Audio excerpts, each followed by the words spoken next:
Kia ora koutou. Morena. Good morning, ladies and gentlemen, and welcome to the first Risk and Assurance Committee meeting for 2024. I'll begin and open our meeting with a karakia.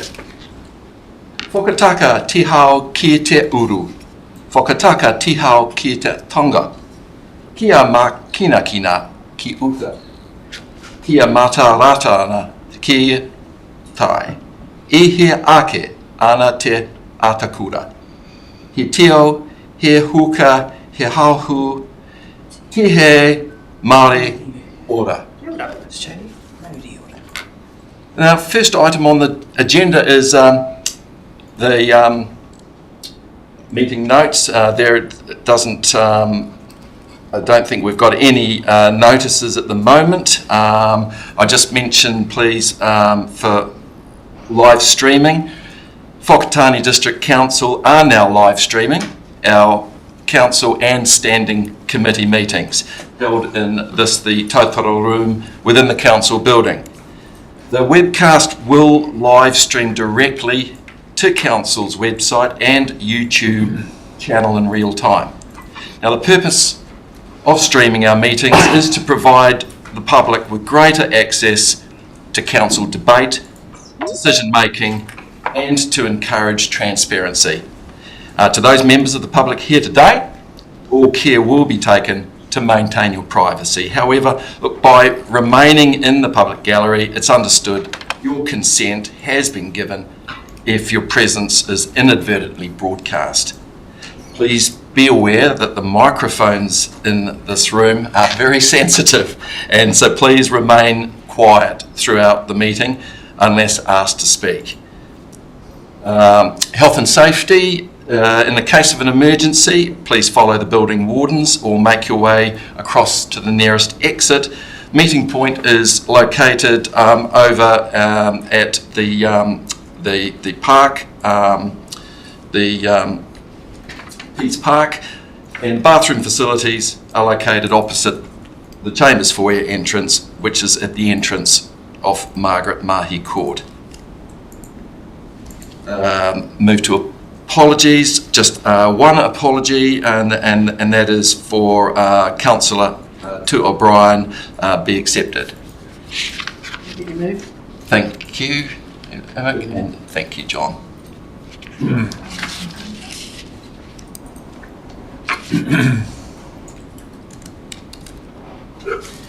Yeah, all in favour? Aye. Thank you. Carried. Any announcements or tributes? I don't have any here. Move to conflicts of interest. Do any members have any conflicts of interest to declare? No. Could I please just ask, as we move through this meeting, there may be items in areas that you feel are relevant. Please let me know in terms of any thing to declare through the meeting. Moving through to item 5, there is no public participation today, so move straight on to confirmation of minutes. That's item 6. So if you could refer to page 8 of the agenda. And are there any corrections to the meeting minutes? And look, just before we confirm these minutes, can we please review the action sheet on page 9? And are there any corrections to the action points? I'll just perhaps through you, Mr. Chair. I noticed that the action point on the non-rates debt table being included in the risk. I didn't see that was included, but that's something simple. I can point to that when we get to the report. Thanks. Fantastic. So do I have a mover and seconder to confirm confirmation of minutes, that the minutes of the Risk and Assurance Committee meeting held on the 13th of November 2023 be confirmed as a true and correct record? Thank you, John, and thank you, Petra. Moving to agenda item 7, reports. The first report is 7.1, that's the external assurance report.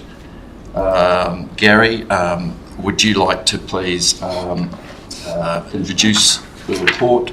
And do we have any participation on this item coming from the auditors?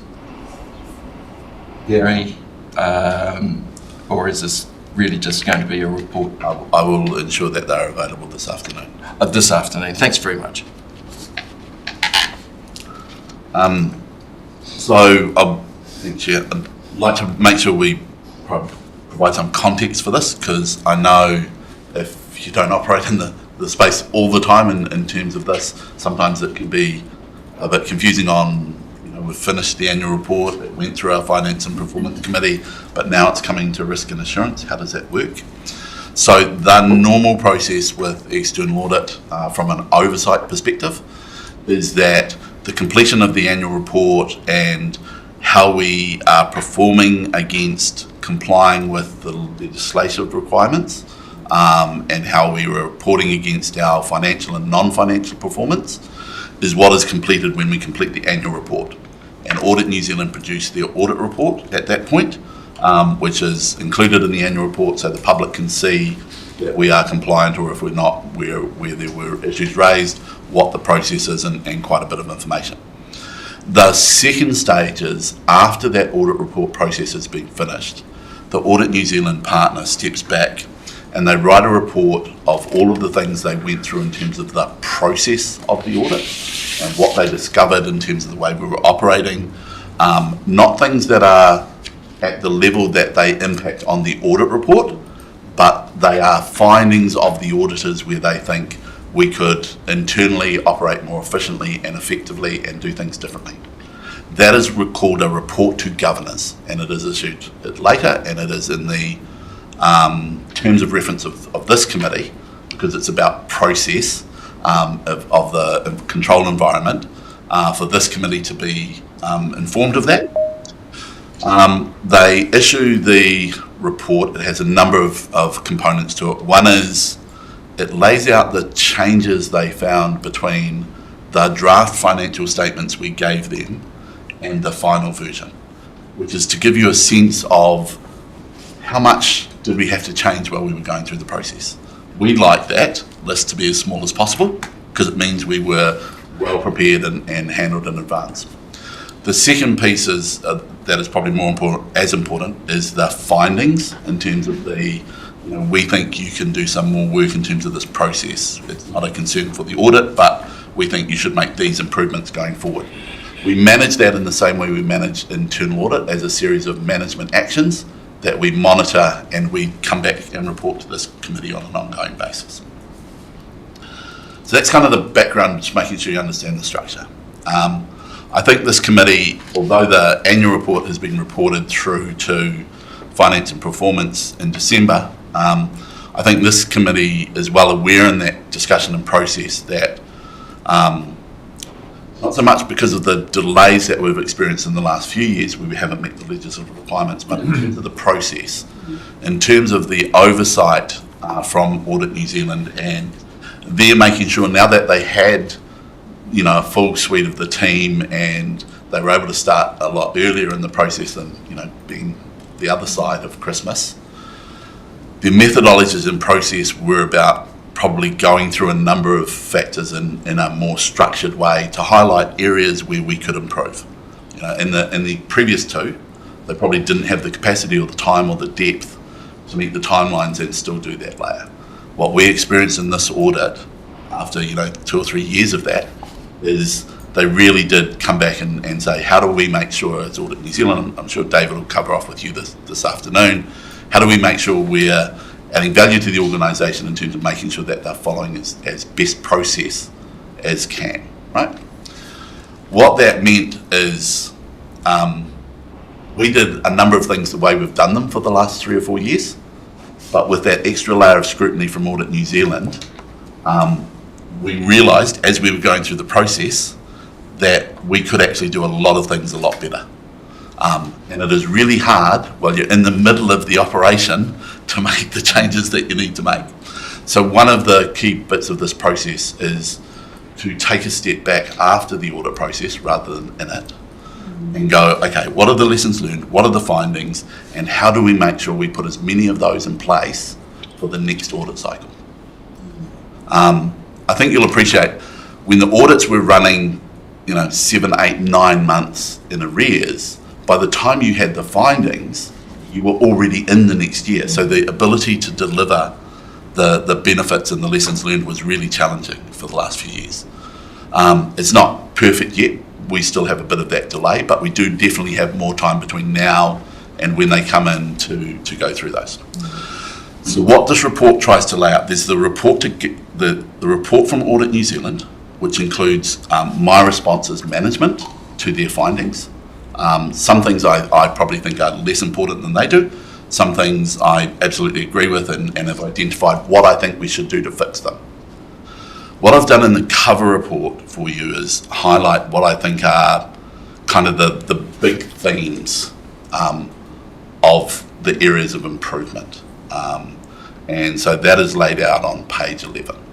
So in some ways, page 11 is kind of a summary by group of the nature of where we see the improvements really being required. I hope that makes sense. Thanks, Gary. Yes. Thank you, Mr. Chair. Gary, do audit provide you with a template of what they're looking at so that you've got a handle on that rather than be blind? Or does it change every year? It does change every year, and they do issue a template every year. One of the lessons that are in here is that we have historically, and definitely over the last few years, we do look at things like, what standards have changed, etc., and try to look at them. What we have not done is we have not built our annual report to their template. So every year when they issue a new template, we're trying to work out how do we take their changes and kind of bring them into our model, which is not quite the same as theirs. And that's really challenging. So one of the things we want to do this year is actually almost go back to scratch in a way. It doesn't really change the content, but it's just the more you can align to their, what they call their model financials, the easier it is when they come in, they go, this is the way it's normally laid out, or we think it should be laid out. If you've laid it out exactly the same, when we do the testing, we can do it really easily, right? It's just quite methodical.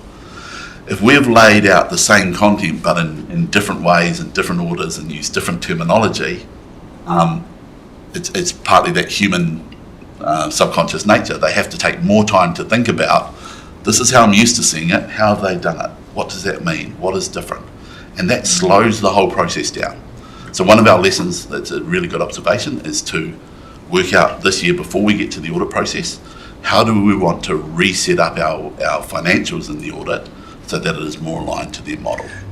Would, if I might add to that, would Gary, the fact that Audit New Zealand have introduced over the last year or so a dashboard, which is now a much more, shall we say, real-time data transfer.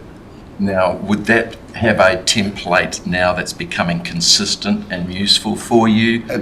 It absolutely adds a component of that. Great. Sorry, now I did have a question here from you, Councillor James. Yeah, so with us aligning more to their system and that, does that make the processing cheaper for council or cost saving? I will be Surprised? and no, I'll be entirely upfront. The whole concept is it should mean that the requirement for cost increases is kept as low as it can be. So the more efficient we can make them, their ability to stay within the fee they give us is more deliverable. One of the challenges we have is with the audits of the last few years and the escalation cost that I'm sure we're well aware of, it has been difficult for audit to work out how much time and effort they need to put into each job. I think one of the observations will be that in this year's process, as you can, as it extends, you'll naturally expect this, they ended up spending a lot more time than they had originally planned. We have to reduce that time or else they will be looking to pass more costs onto us in the future. So it's not necessarily reducing the cost, it's stopping it from going up as much as it might otherwise do. Mayor Luca. I suppose, Gary, you yourself have presided over a number of audits of different institutions. Would you say that over time the audit requirements have become more onerous and more stringent? Absolutely. And is there a risk, if the answer is yes by the sound of it, is there a risk that all of this, increasing rigour that the auditors themselves are imposing via presumably the Office of the Auditor General or something, this is where the dictates come from, are actually losing track of what our ultimate objectives are, and they're making our job harder, less efficient? You know what I mean? Is there a risk that we're becoming so bureaucratically bound and so nitpicky that we're not actually, it's actually counterproductive?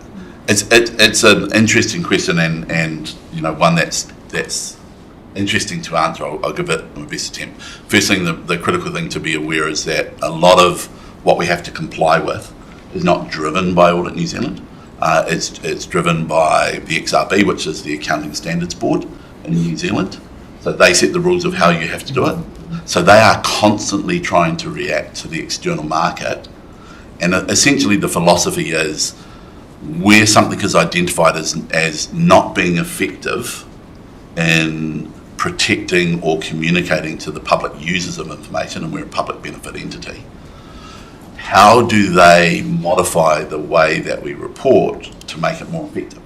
But as you can imagine, even outside of the XRB, where you have things like DIA bringing in new measures and new ways of measuring things, and now identifying the ability to be more accurate with the intent, that just goes into the engine and it makes it bigger. So there's part of me that says, is it providing benefit, the real benefit it's meant to, in terms of giving efficient and effective, keep it simple information to the public?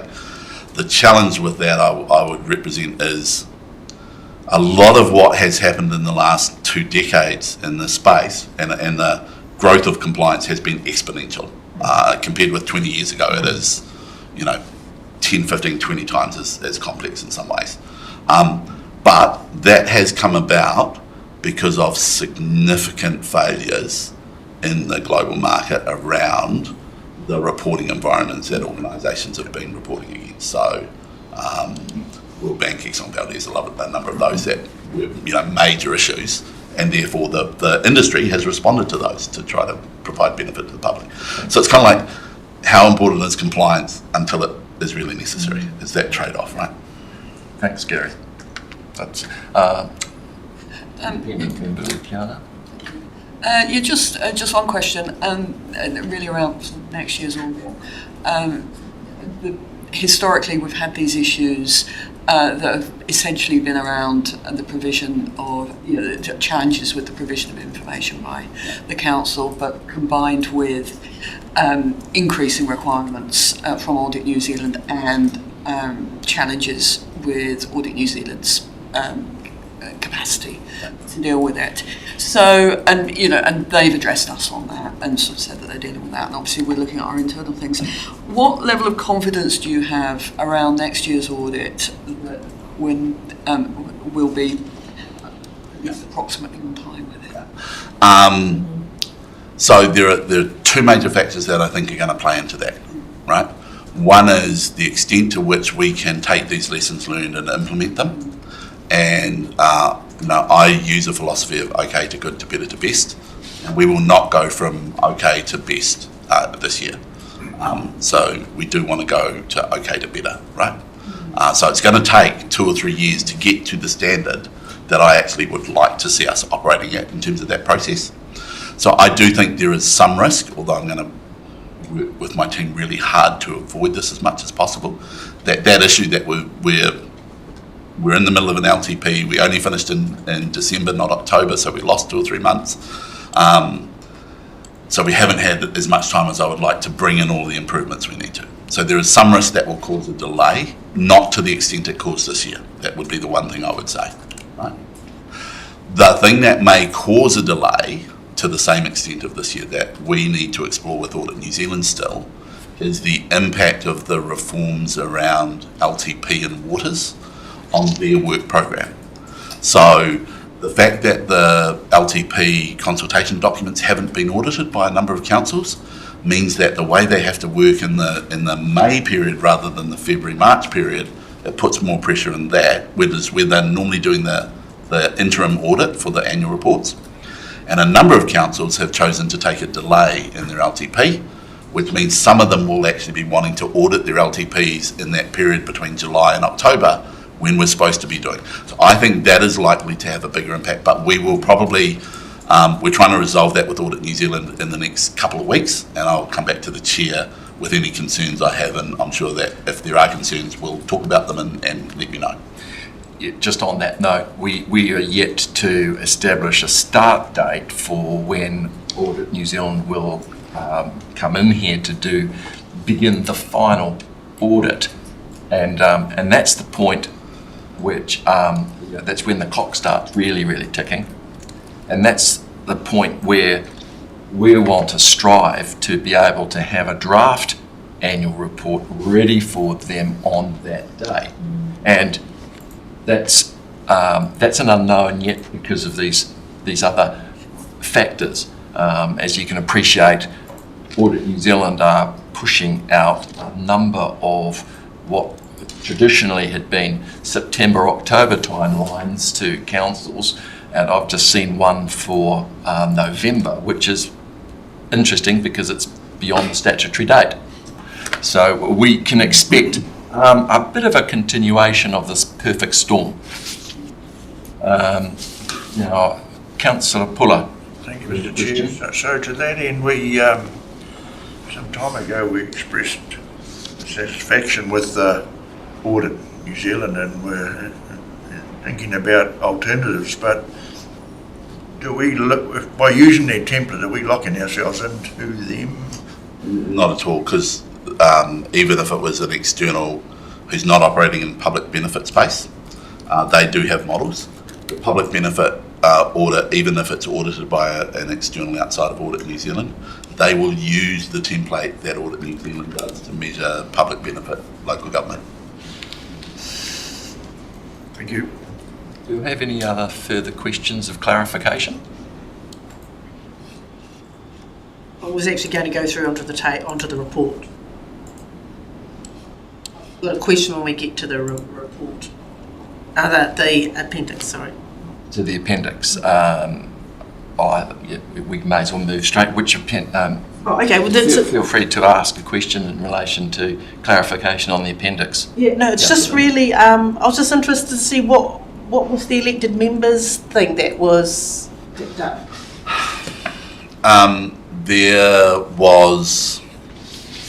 There are internal processes where members coming on and off different boards have to be notified through the payroll system. Some of those did not follow full procedure, so they did not get passed through to the payroll process at the right time. What did you say on the boards? Yes. Oh, yeah. Community board. Yeah, community Oh. board. So it wasn't with council members. It was with the only issue that was relevant for council members and we need to continue to work on was the register of interests. So I know that we capture conflicts when we have the discussion, but we do need to put in place a process to review the register of interests. So essentially what they do there is they identify you, your addresses and your spouses and partners, etc. They capture public information like the Companies Act, and they make sure that whatever's on there has been itemised on our register of interest, and if it's not there, they say we haven't, clearly our process is not doing what it's supposed to do, because we are supposed to have a record of all of those. So in terms of the community board one, when they've got it as urgent, that would be urgent and like pretty minor, wouldn't So it? yes, and that it demonstrates a failure within the system. What I would argue it doesn't demonstrate a systemic failure of the system. All systems are exposed to some form of human error, if you like. We need to try to minimise that as much as possible. It's defining materiality, and that's often the problem when you have these very quantitative measures set versus what we think as being reasonable qualitative assessments, and this is the issue that we'll always face, Gary. Because they would argue, if it can happen once, how can you prove that it can't happen 10 times? Yeah. Yes. How do I prove that? No, Perry? If we're on the appendix, just one further question. It's really around the outstanding items that have been brought forward previously.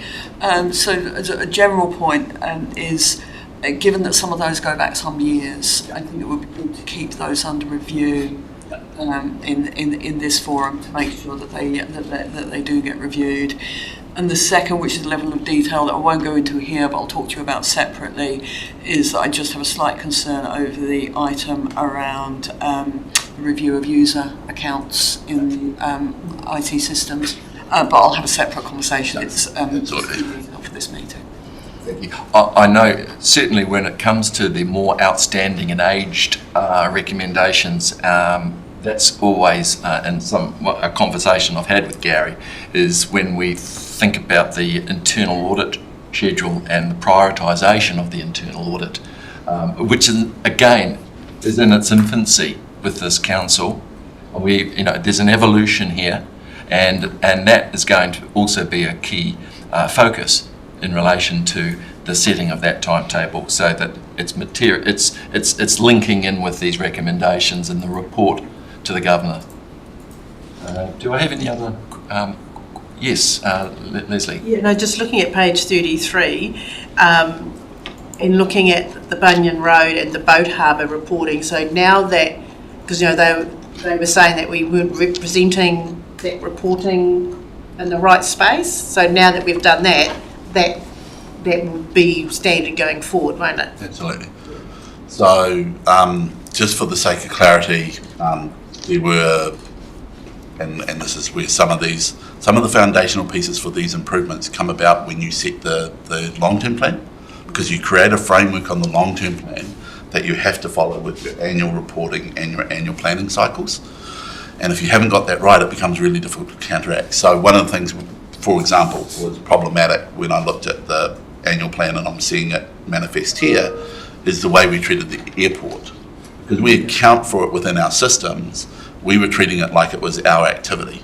It is a CCO. We should not be reporting, for example, their funding impact statements. That is not what we're supposed to do with CCOs.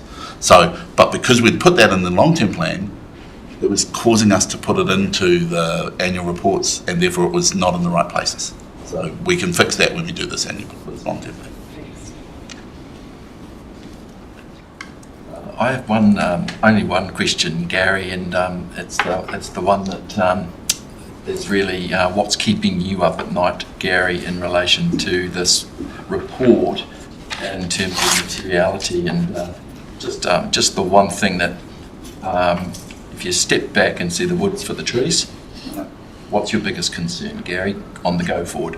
The way I would frame that is, in some ways, good or bad, having come into a number of organisations, this is not the first time I've arrived and had to work through this cycle of improvement. So the one thing that worries me, I suppose, or it's not even that much of a worry, it's the knowledge that there's the opportunity for improvement, and if we can execute that improvement, it will make so many people, the staff's time here, your time in terms of the timeliness of the process for the audit and the quality by which we did it. Like this year, the adjustments to the financial reports that were arriving literally the night before the meeting, there's an opportunity for that not to be happening, for this to actually look like it's supposed to look. So what worries me is making sure we make those steps so that we can actually leverage that opportunity, because I know what good looks like and I know what it feels like, and it's a lot more enjoyable than where we necessarily are. So if I was to say this accumulated need for institutional knowledge in your team is going to be what you're wanting to ensure it continues. Yeah, and it's the duopoly, so we have to maintain the knowledge, but we have to also change from the way we've done things. It's that continuous improvement cycle. And that's a really good point. Thanks, Gary. Councillor Paul. Thanks, Mr. Chair. So we talked about staffing levels and had some angst over that, but is that where you need extra. Yeah, so two of the roles that the two roles when we talked about the modernisation of the finance function, they will do more than just this, but probably about 30 or 40% of what they will do will be delivering the opportunity that sits in here, making it come into fruition and reality, right? Without those resources, I'm concerned that the pace by which we can do it in terms of capacity will be delayed, and therefore it will be a 5-year journey rather than a 3-year journey. So they're included in the numbers that you've already talked about. Great question. And yes, I understand that is the case. They're in the LTP. Mayor Luca, I think you had a question. Yeah, well, I'm just wondering on the issue of conflicts of interest, if Gary thinks that we're actually managing that well. I see that the Office of the Auditor General's got a... Sorry, could you speak up, please? I see that the Office of the Auditor General has got quite a blurb here on their website on conflicts of interest, and I'm not sure that we're actually ticking off all of the things that they state there, but... It's an area where I think it's one of those areas where there's opportunity for improvement. What we have to do is make sure that we do it in such a way as that, you know, your meetings are not bogged down in compliance. They achieve what they're trying to achieve. There are ways that we can do that. We just have to do some things. Example would be, one of the things we don't do, which I would like to do, is send you a quarterly listing of those and have you go through them and have you check them and have you pick up the things that have changed. And then the other thing we will do is my team will actually then do the equivalent of what Audit New Zealand does in advance, because it's actually easier for us to do it than us to fix it once they find it. But Mayor Luca, you're going to have an opportunity to ask that question, which is a really good question, this afternoon. And in a sense, at the Well, it's just that the horse's mouth. No, but in their appendix they had sent, there was a reference to their website, and I was just wondering. Yeah, and it's a register of interest as opposed to the conflicts of interest in a meeting. So the two play hand in hand. I think we do quite well in checking, are there any conflicts of interest? What we're not necessarily doing as well as I would like, and they have picked up on, is making sure that there is transparency in terms of the register of interest. Because what that is designed to do is as I'm sure you'll be aware, when a topic comes up, at the moment it's you're asking on a good faith basis, have you got a conflict? If there is an effective register of interest, you have the opportunity to go, hey, I think this topic might have a conflict of interest that you don't recognise in this interest you've got. So that's the effectiveness of it. Thank you. Thanks, Gary. Leslie? Yeah, do we need to talk to Audit New Zealand this afternoon? Because this is the only part of the agenda that's got Audit New Zealand questions. What would be our purpose to talking to them later? Because if we're already seeking clarity on... That is it's a framework that exists with most councils. It's a really good framework. It's where members of this committee and councillors have the opportunity to talk to the auditor without management in presence. It's an opportunity for you to have that. It's a very good governance way of you feeling that I've got. You can speak without unfettered.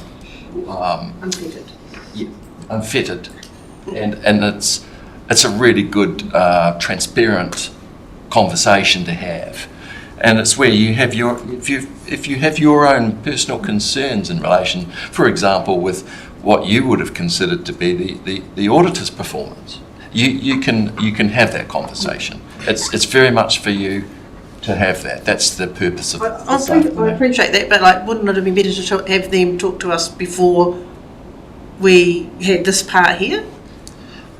Ordinarily, you're absolutely right.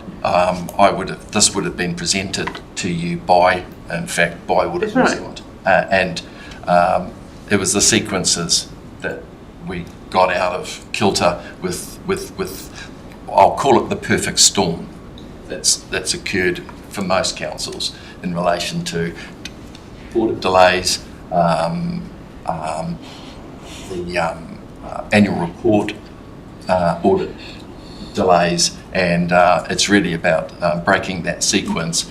And what we wanted to do today was kind of cut to some materiality elements. What time are we speaking with them this It will afternoon? be at the end of the committee meeting. After lunch? After lunch? After lunch. Oh, just after a commitment after that, so. Yeah. Any further questions?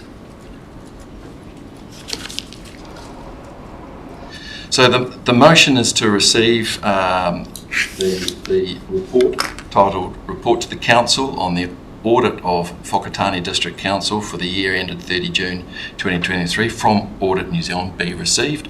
Do I have a mover? Thank you, Petra, and a seconder. Thank you, Leslie. And all those in favour of the motion? Against?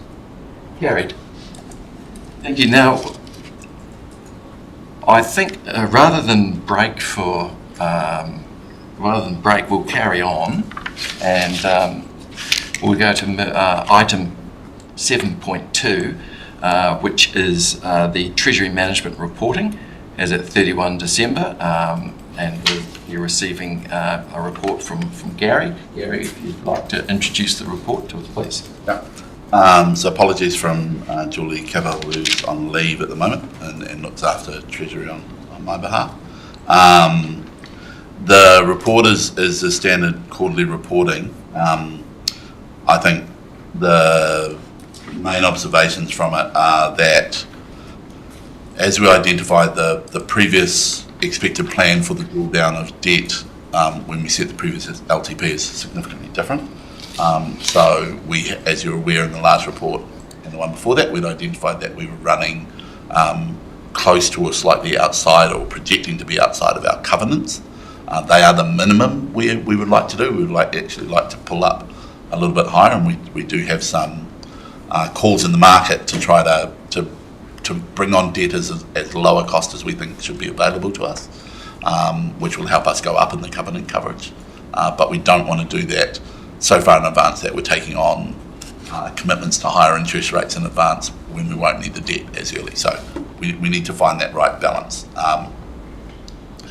We also, when we set the plan for this year that we're monitoring against, you recall we set the annual plan anticipating a full CapEx expenditure of the annual plan, which would see us arrive at a debt level of about 180 by the end of June. We talked yesterday with the Finance and Performance Committee about the fact that we knew we had to review that plan. Just to give you assurance, when we went to PwC to put in the planning cycle for this year's debt facilities, we put that in anticipation, and so we advised them that we anticipated the year-end debt would only be about 160, not the published 180 we said. One of the things I'm really happy about at the moment, and I think it's good management, not necessarily just good luck, is that we are actually predicting 159 million. So that exercise of trying to guess how much that cycle would be has we're getting some of that continuous improvement. I actually think we'll probably end up a little bit lower because I think some more of the projects will shift. Not so much because of the cycle of having planned the requirement for debt. I think the projects that now shift will be because of complexity in delivering the projects on time with the schedules that should have originally been planned for them. There might be weather events, there might be issues with additional engagement longer than we thought, and so some of those will move. So that's more the natural cycle of how you would expect projects to work, and therefore we will be positioned well to do the positioning. You'll see, amongst other things, I talked about the fact that to get within compliance and stay within compliance, we have orders in the market to try to bring on debt at what we think is anticipated to be, because the market moves up and down at different times, so we try to bring on debt when it moves down before it goes back up. It's always a challenge, and we take advice from PwC.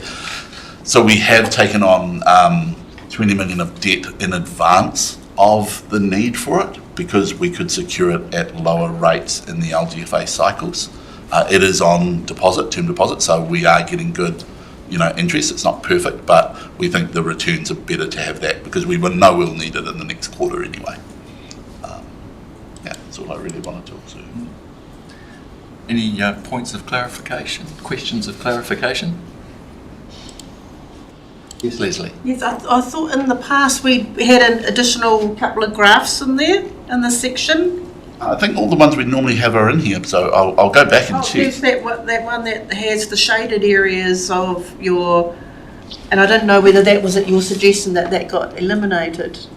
No, finding- I'm thinking of the interest rate, No. which is there. I know what you're talking about, Is Leslie. it the- Yes. Is it the funding risk? Yeah, it's the measurement within covenant and the projection for the out periods. Yeah.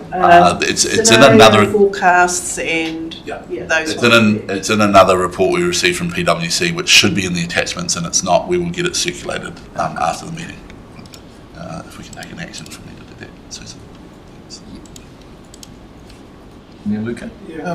Gary, could you just explain to people like me what governs the decision over floating versus fixed, how you make that call, interest rates? Yeah, it's trying to look at where the market anticipates. So we're not simply randomly doing it on our gut feel. That's why we use PwC to independently assess as well, to provide context, and they look at the direction of the market. So we do follow indications in the market, and obviously at the moment what I would suggest, as you may well be aware, is the market had anticipated that interest rates would come down earlier, and so the market is now pushing, and not it's the hedge market in the front end, which kind of tries to make money off anticipating the shifts in advance. They are seeing that it's pushing up further and further than they have. So, some of those institutions have taken losses relative to their process. We don't expose ourselves to that in the same way, but we do use some of that information to inform what we think good decision making looks like. For example, just to give you some clarification, Council, with advice, did a couple of interest rate swaps into the future, and that was in January. Now, that happened to be when the markets were getting a bit of ahead of themselves, thinking that the Reserve Bank might actually cut, and therefore they all anticipate, and it's reflected in the market price, that 3-year, 4-year, 5-year rates came down. And Gary and the team, in conjunction with PwC, used that opportunity to lock in some interest rates around 4%.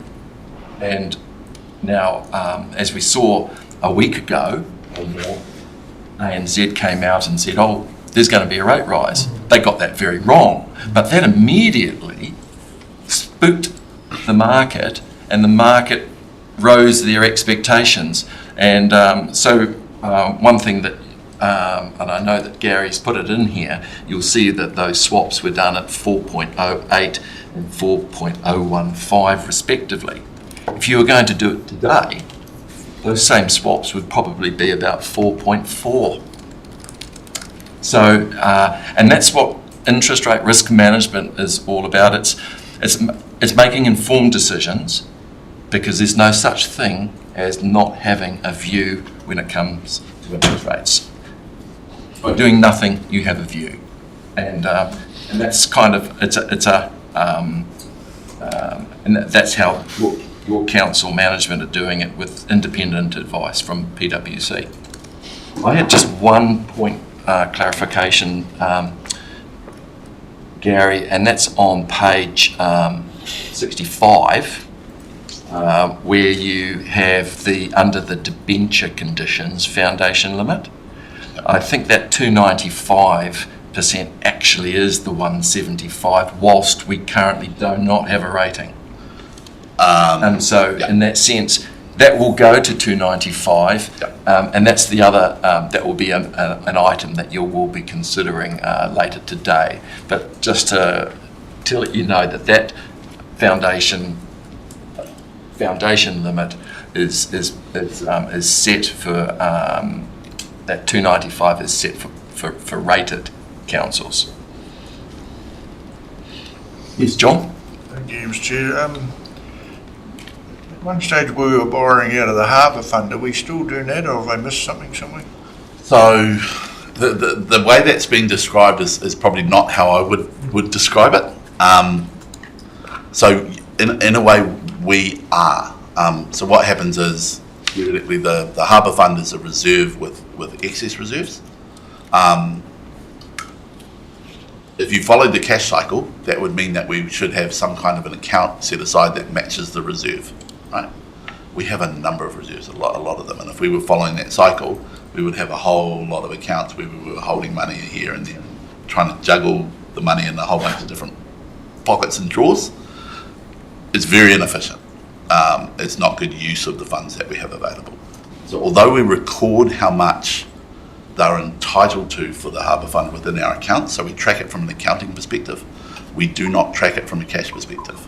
So what we do is if they have excess funds, rather than draw down funds through the LGFA, we use those funds to manage, and then we pay the harbour fund an interest rate for the use of those funds, which is actually about the same or slightly better than they would get if they had that money on term deposit as well. So we do that not just with the harbour funds, we do it with all of our reserves. We do the same thing, for example, around development contribution components and the way that we build those up and utilise them over time. So is that if I may, Mr Chair, that those borrowings from the harbour fund reflected in our total borrowings or total debt anyway? Yeah, absolutely. So when we record how we are structured within our financials, we have the accounts that we have borrowings from external parties, and within our reserves we have the recognition of the amount that the harbour fund's entitled to, and therefore the offset is that we're using it from a cash. We don't have a cash to match it, so we're using the cash. So that's how we record it. There we go. But the harbour fund is not a discrete thing. It's just an internal accounting, Yeah. ring fenced. It is ring fenced, and I think there is some discussion to come through, not necessarily this committee, but some other committees around the interpretation of the purpose of the harbour fund legally going through.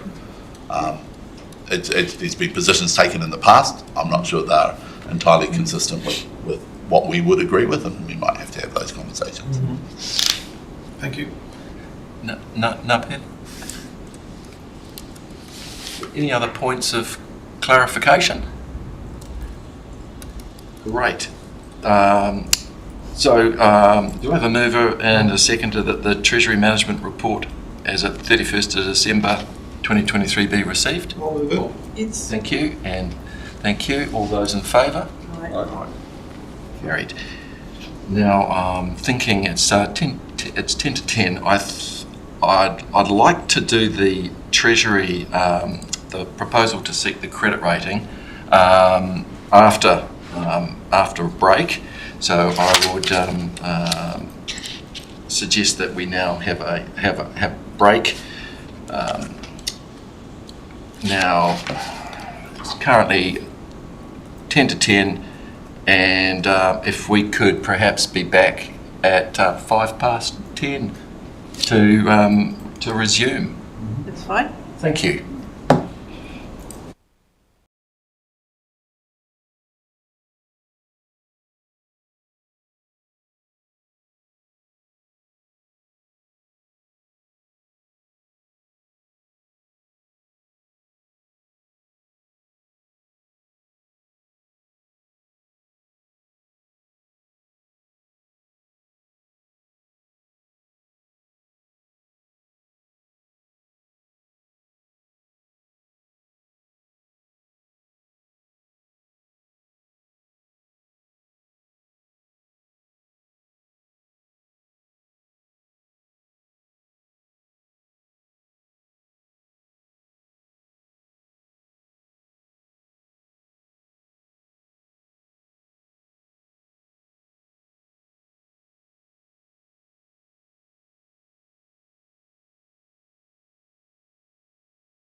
Good morning, everybody, and welcome back. I just remind the attendees that this meeting is being live streamed. I'll cover it.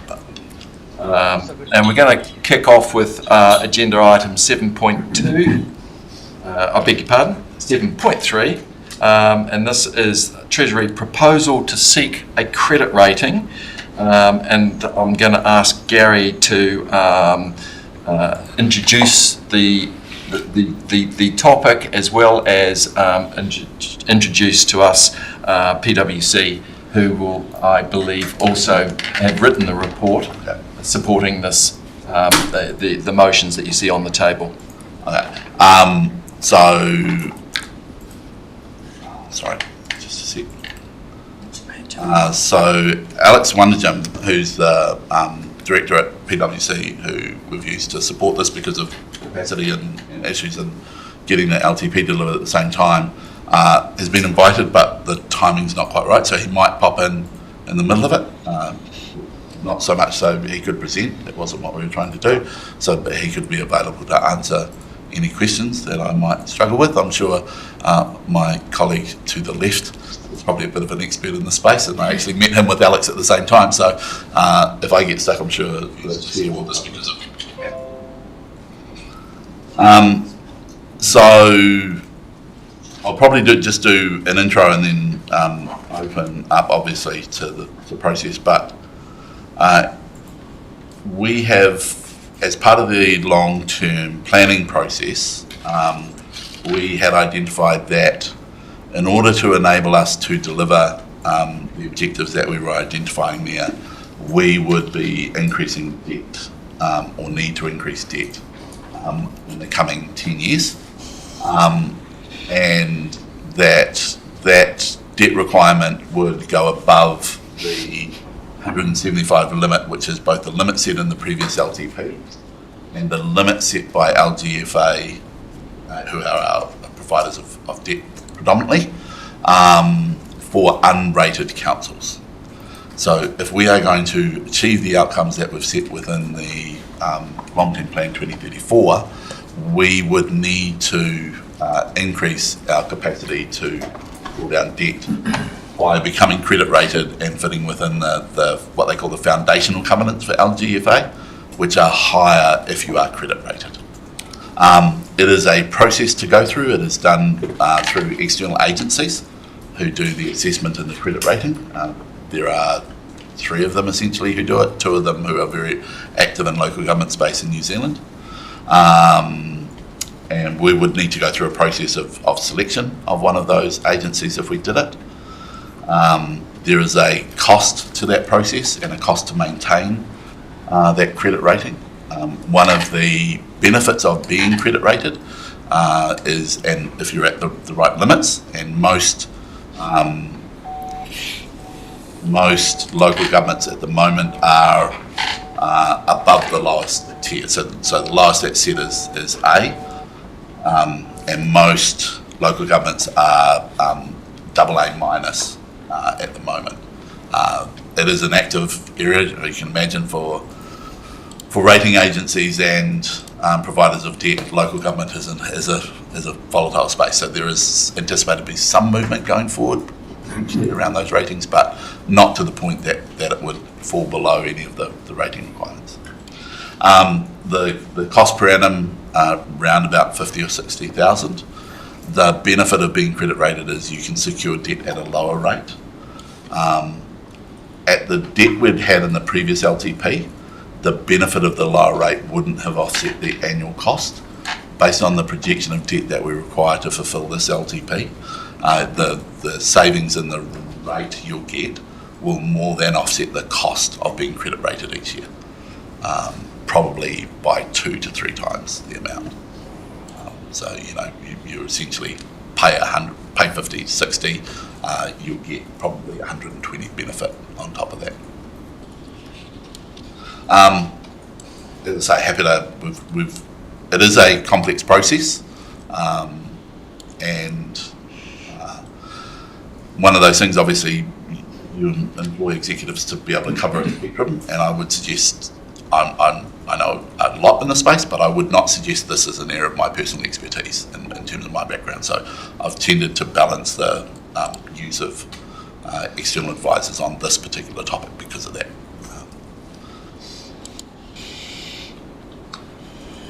So, We'll open it up to questions of clarification. John, yes, I saw your hand up first, please.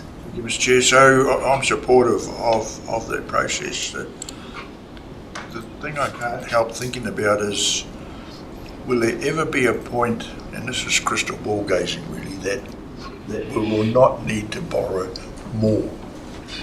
And so we talk about cutting the cloth to suit the need, I suppose, but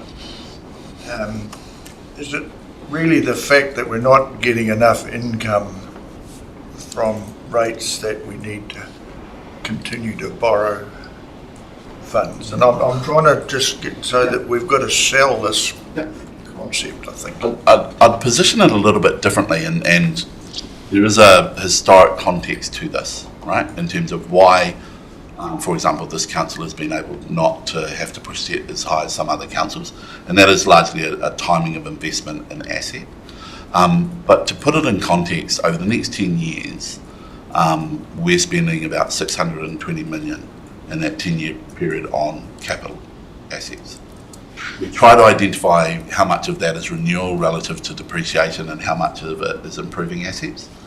In the LTP, we've identified that that's in the vicinity of 350 million over a 10-year period that is above the level of just renewing the assets, right? So driving it forward. You use rating in the first instance to pay for the rating of today, to pay for the renewal of assets, because you're using those assets, right? The nature of intergenerational is, as you are trying to improve those assets, you can't expect all of the ratepayers of today to pay for that one project immediately, right? So you can either rate, build up reserves, and hopefully by the time you get to the end of building that up over 10 or 20 years, you'll have money and not need to borrow. The other methodology is to borrow in advance, deliver the assets, like we're talking about the 350 million, and then recover the use of those assets from the community who do them. So we will rate for it in the future. The reason why that is becoming a more obvious and, right in our face present issue right now, as opposed to the past, in my opinion, this is a simplification, I know, but is that although councils have had the obligation around those assets for quite a period of time, historically there was additional funding to support particularly the water infrastructure assets in the same way that there has been for the transportation assets. Right? So we're not borrowing anywhere near as much money from transportation because we have funding from central government, and therefore the amount we have to borrow is less because they pay us up front, so we don't have to borrow over time, and therefore we spread a smaller amount across the rating base. The challenge is with water, you do not have any longer those central government grant facilities that are contributing to it. So historically you haven't had to borrow as much as you would for the water improvement cycle. Now you don't have those avenues available to you. So if you want the improvement of those assets for the community, the tool that's most readily available at present today until we resolve what happens with Three Waters is borrowings. Does that make sense? Because a lot of people, I agree with you, a lot of people won't understand why has this suddenly become what we have to do. And it is that context of historically those assets have been generated with additional funding behind them. And just to sort of add one last thing on that, if the question is, why we're looking for a rating now, why didn't we do it earlier? Really, there wasn't the economy of scale in relation to your debt to have made that a valuable proposition for you. You've been able to do what you needed to do to date. Without a rating, it's been fine. My rule of thumb has always been about $50 million, and you're starting to think, yes, a rating is going to benefit you because you're going to have direct cost decreases in your cost of borrowing or having that rating. And that's the crux of what you're seeing on the table at the moment in relation to this. But I had a question over here, I think, from you, Leslie. And, sorry. I'll get the order right. Yes, it should have been you, Victor. Actually, could I? No. I've actually got three. I've got three questions. So you So look, please go first. I know there'll be plenty of good questions. So we will kick off with you, Mayor Luca, because I did see you putting your hand up rather early. Thank you. Just on this, the debt going from 180 million in 2024 to 350 million in 2034, those are in current day dollars, is it? So that anticipates inflationary pressures on the cost of those assets. Yeah. Right, but those 350 million, if it's in today's dollars, won't have the buying power that they do today. But we have built the Yeah, it inflation has been into the built into needs. it. So that borrowing anticipates the inflation assumptions we have put into the LTP. Okay. So 2 to 3% a year built in. And so the borrowings will not go up because we haven't factored inflation in. If the inflation's higher, it will. It's a great question, Mayor Luca, and it is answered in the LTP assumptions, which is why that big focus on those assumptions, inflation being one of them, is a real crux to understanding what that means to those figures. You increase the inflation assumption by 1%, and you will see that come through to being a different debt figure, a different debt forecast. So you're absolutely right. Thank you. Leslie. Thank you. First of all, through you, Mr. Chair, is it possible to invite Ingrid, our legal and procurement member, to the table? Oh, certainly. I'm only sitting down there. I'm really sorry. I did get asked by Gary, and I completely missed my own writing. Ingrid, please join us for the public. Ingrid McNiven is our procurement and risk manager, and yes, welcome. Welcome to the hot table. I'm sure she's sitting there going, as long as you don't ask her any questions. I don't mind sitting down there. Thank you. I've got three questions. The first one is, while we know what the approximate price might be, depending on who we go with, what's the commitment for staff set-up time? Yeah, it does take a certain amount, but it's actually not that onerous. A lot of the information they use to do the assessment is the information that's already publicly available and produced. So they look at long-term plans, annual plans and annual reports, and most of the information they need they can get from those. There are some additional components. Again, capacity is a concern for me. So I think we've discussed potentially, and this is built into my annual plan, so I'll find it in my budgets. It's not additional money. We will utilise PwC to support some of the more technical and potentially a third party. That's going to add probably about 15 to 20,000 this year in terms of the cost base, but it's in the budget. And just to add to that, look, 20 years ago, Hutt City Council was the first New Zealand council to get a rating, and its underlying objectives wasn't for efficiency of funding cost. It was because they wanted that second layer of independent scrutiny. And a rating will give you councillors comfort on the financial prudence that's happening within the organisation. It just it gives you another, and to Whakatane District Council ratepayers comfort that if the outcome of that rating is an international assessment of your prudence and financial prudence. So I just make that point. That supports, I think, your question. Now, you had another question, I think? Other questions. Yes. The first one on the supplementary agenda is page 16. And this is one of the cons rather than the pros, where it indicates that councillors and staff and our reputational damage can have an impact. Like, what sort of reputational impact would make the credit rating agency think, yeah, nah? I have an answer for that, but I'll let Gary have a crack first. Amongst other things, and like I say, I'm not expert in that. Unfortunately, Alex can't be here. But there's things like that in terms of the audit process, looking at the way that minutes represent the way that the council operates. For example, they may well look at public information that's in there in terms of media releases, etc.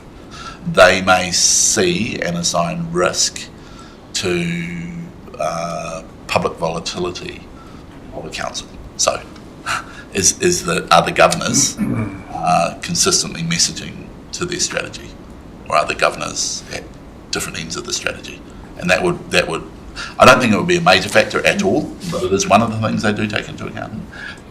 I'll give you a good example. Back when Rodney District Council ended up having dysfunctional governance at the democratic process, and they introduced the commissioner. They had one at that point. That would have been a credit watch. Okay. Now, as it was, the appointment of Stan Kirby as the commissioner actually gave them some confidence and robustness. But I mean, it's kind of like a warning that they're going to look to you to continue to be good stewards in there, and as you're going to be wanting to do anyway, and with the public. Now you had a third question, I think. Yes, and it's on page 22, and it was just in the budgetary performance one. It talks about the delivery of CapEx and how that might affect our score. So there is definitely going to be a piece, and we will advance the conversation. We met with Fitch and ahead of this, simply in normal process, and so we've already talked to them about what we are doing to improve our process and why some of the historic comparison between annual plan and performance will be inconsistent, so that they're well aware of that in terms of process. So it's not a discovery of theirs. They will know what we're doing. They will then look to our LTP and the work that we've been doing, the really good work in the last 12, 18 months, around presenting a revised budget earlier rather than at the last minute at the end of the year, looking to the long-term plan and seeing that the long-term plan has a much smoother recognition other than Rex Morpeth. The rest of the budget is a much smoother recognition of cost rather than a big lump at the start and nothing at the end. And I'll just add to that in the broadest context, they're looking that the biggest risk to them is more that you overspend, and that you're getting you're underestimating your CapEx forecasts, i.e. your debt's going to be more than you anticipate. Now that broadly with councils in this country, it's the other way around. Most have carry forwards on CapEx programs. Now, whilst that's not a great and efficient, but it is at least on the right side of the ledger in relation to the big risks that rating agencies would consider in terms of, oh gosh, there's a big surprise, 20 million of CapEx more than they said in there. That's going to be a no-go zone. Okay. All right, thank you. Councillor James.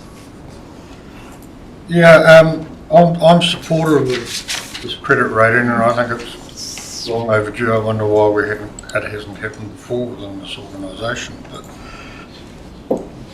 one of my concerns, though, is where is this going to lead to in 20 years' time? Because our debt is continually climbing. We don't ever appear to repay any principal. We refinance, but refinancing loans isn't actually getting rid of a loan. And going back to Councillor Puller's, when Councillor Puller spoke, I really do wonder whether, which is a completely separate discussion, but whether the rating system within New Zealand is actually overdue for an overhaul, and we need money coming from other areas to help, because we just can't keep continually loading property owners. Do you want me to? I'm happy to, but you go. I think from an Probably more executive strategic. perspective, Councillor James, we would totally agree with you, and that's been an underlying driver for both the Future for Local Government review, for Three Waters reforms proposals at a national level, and more locally, of course, it's the work we continue to do to look at different funding and finance options that we've got. And so I know we're saying that debt's an issue, and we've still got to use debt as an instrument, and we're trying to use debt more wisely through this tool. It's why we're doing the work to consider establishing a CCTO for our property portfolio to drive better dividend, such as Far North District Council gets from Far North Group Holdings through a statement of intent and an expectation every year. We have got to be smarter at looking for those other revenue streams, and as you know, we've got a number of work programs internally looking at doing that. I think it also cements the need for us to work collaboratively with other councils, as we're doing in the Waikato and Bay of Plenty, to consider what we do with Three Waters, because a considerable amount of the cost on our books is around Three Waters infrastructure, and we can't afford to pay for it only through rating as it currently stands. And so whether we consider ourselves ratepayers or consumers of a utility, you know, is a philosophical discussion, but I think you're absolutely right. The funding and finance tools for local government in New Zealand are flawed. Having said that, until there's a major correction with central government, we just have to get on and do everything we can to be as sustainable and prudent as we can be, in our own district. Steph's 100% right, and that it is what it is, folks. And the fairest intergenerational way of funding long-term infrastructure assets is to prudently fund a portion of that with debt. You will always, whilst we have this model, you will always have debt. Now, that core debt will naturally grow as you grow. If you were not a district council that was growing, if you happen to be in a negative growth mode, then your point would be very, very pertinent, because you would not see a debt level grow on the basis of there being no growth in your sector.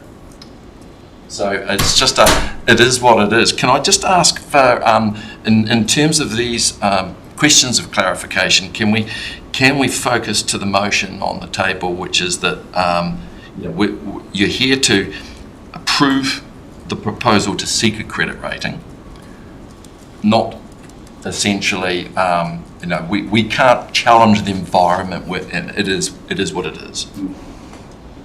Thanks. Mayor Luca. Well, I've got a question.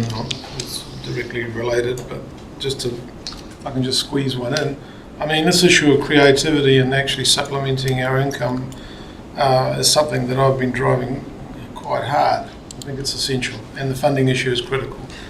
With respect to debt, how do we handle a potential default, given that we are not a household, strictly speaking, and the local government funding agencies is essentially us? Do we have the lender of last resort in our corner in the event of a default?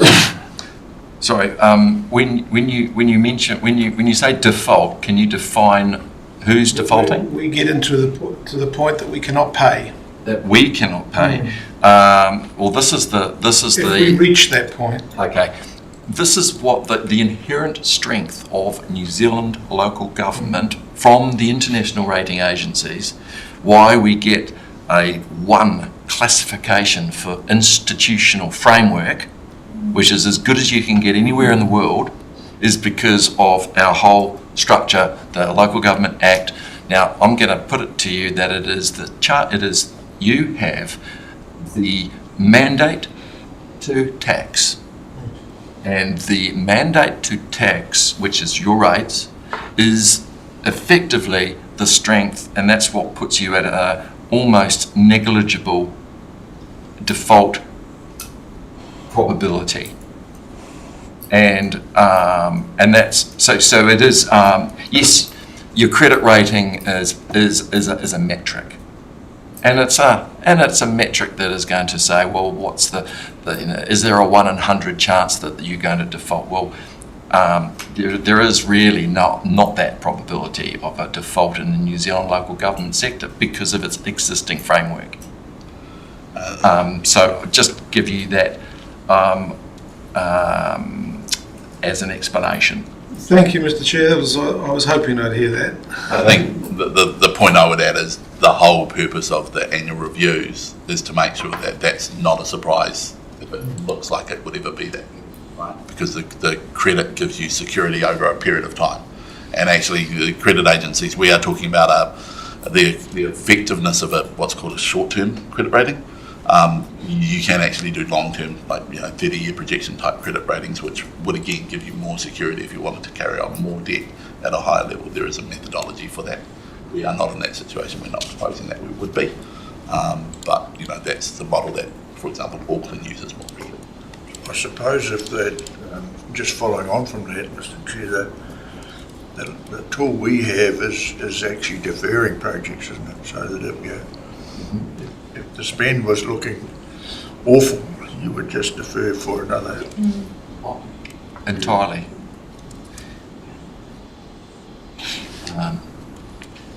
Are there any other questions of clarification? Great. Happy to move the recommendation. Could I suggest that we take both motions, that the proposal to seek a credit rating report and the supporting information in the PwC, Whakatane District Council Credit Rating Assessment Report, draft be received, and that it be recommended to Council to approve the proposal to seek a credit rating. Do I have a mover? Yes, thank you, John. And thank you, Wilson. All those in favour? Aye. Yes. Thank you, carried. We're now moving to item 7.4, risk and assurance policies review, risk management policy. Gary and I think, and also Ingrid McNiven, I think you'll be also wing person, so to speak, for Gary on this. Thanks very much. I'm going to do the complete opposite and push it right out in front. Excellent. So on this particular one. So you've graduated to Top Gun. Absolutely. Good morning all.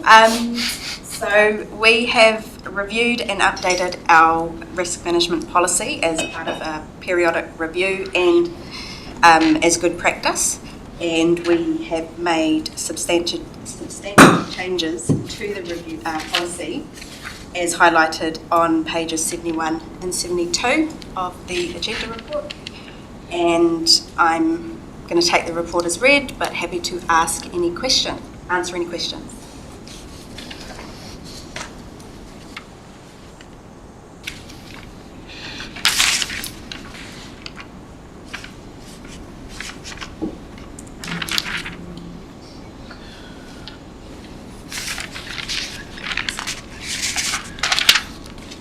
Leslie. Thank you. Sorry, I was hesitating. I was giving everybody a chance to sort of digest a few things there. Morning, Ingrid. Welcome to the table.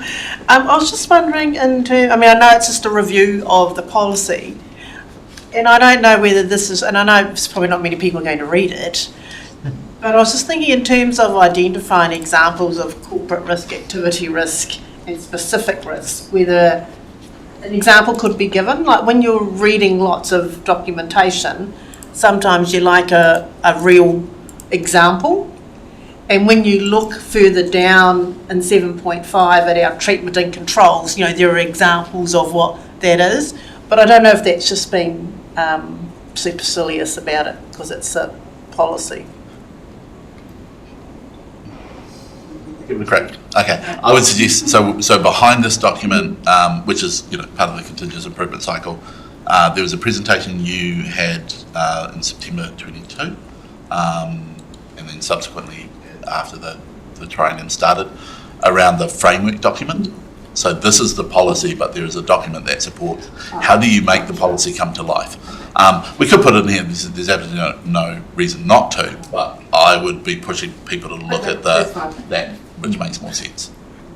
Just before I move, I think you're next, Mayor Luca. I just mentioned that with risk management frameworks and looking at risk registers, and I think the best way is to conceptualise this as this quite large jigsaw puzzle, and it's probably a three-dimensional jigsaw puzzle, and lots of moving parts, lots of interrelationships, very, very hard to get your head around it, and it's very difficult to sometimes matrix it, but really boils down to the materiality of the consequences that will give you sleepless nights. And to that point, I just wanted to ask, in the appendix on page 86, when we look at the rub, as I might call it, this is an attempt to quantify what those risks are. And in the case of catastrophic, which is where you're always going to go first and think, well, what does that mean financially? What does that mean health and safety? We know that's the one thing you're not going to tolerate, and that is a death. The legislative and the regulatory. And I think that this is what a way to read this, and then more importantly see the changes that are being recommended to you by management, is how you might visualise and scrutinise. So I did have one question, and that is on the financial consequences that we have